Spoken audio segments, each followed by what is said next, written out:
Ayun, nandito ako sa San Pablo. Hindi ko alam kung nagtatrabaho o nagdadala. Ganito lang naman yung trabaho. Tapos na ako mag-visit. Ano na lang. Antayin ko na lang yung oras. Eh, naghahanap ako ng asin. Bumili ako ng ng citrus. Magkakain muna ako dito sa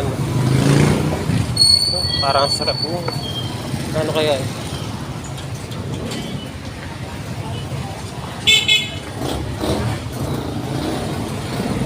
Sarap mo yung pizza.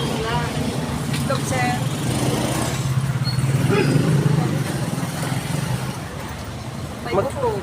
Pagbuo 15 po. 15. Hindi mamaya pag-uwi. Alam po na ako ng pwesto.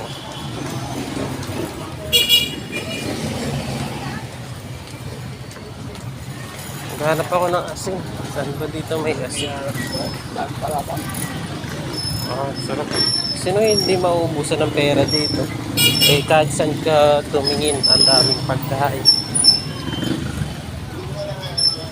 Ayan. Gagala ako sa mga sana all. Ayan.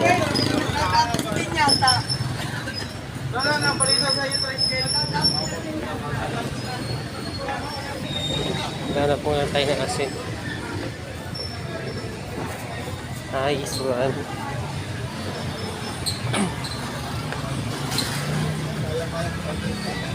Ayan o. Mga murang bili. Bagsakan siguro. Ay pala, baka hindi umabot ako sa sa simbahan. Full storage na yung cellphone ko. Hindi pa ako nakapag-delete ng mga files ko at saka video.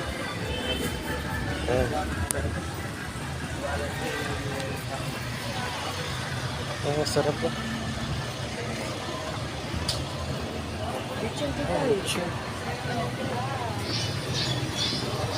Ayun, buko. Talaga dito yung buko, walang halong tubig. Kaya nabili ako dito, lasan-lasa ko yung yung buko ko. Yung sabaw. Ayan ang daming pagkainan. Kaya pag nauwi ako, kung saan ako nakakakain dyan. Ayan. Tabi asin kayo? Bintang asin? Wala.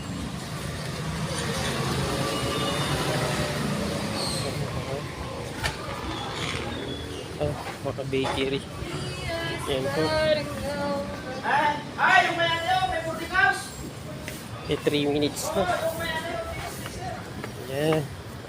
Oh, saba. Nagising saba. Saba. Ang dahilan.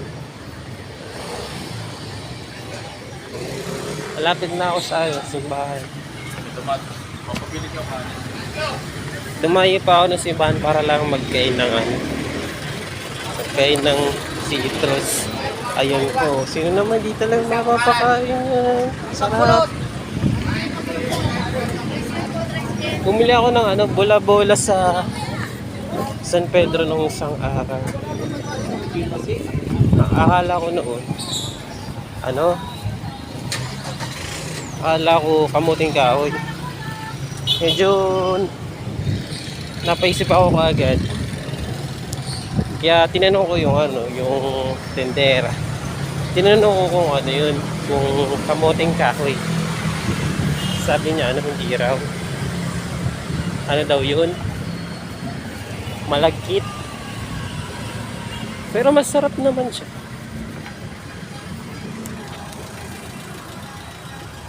Ito sa San Pablo, sa simbahan. Yan, nasa simbahan ako.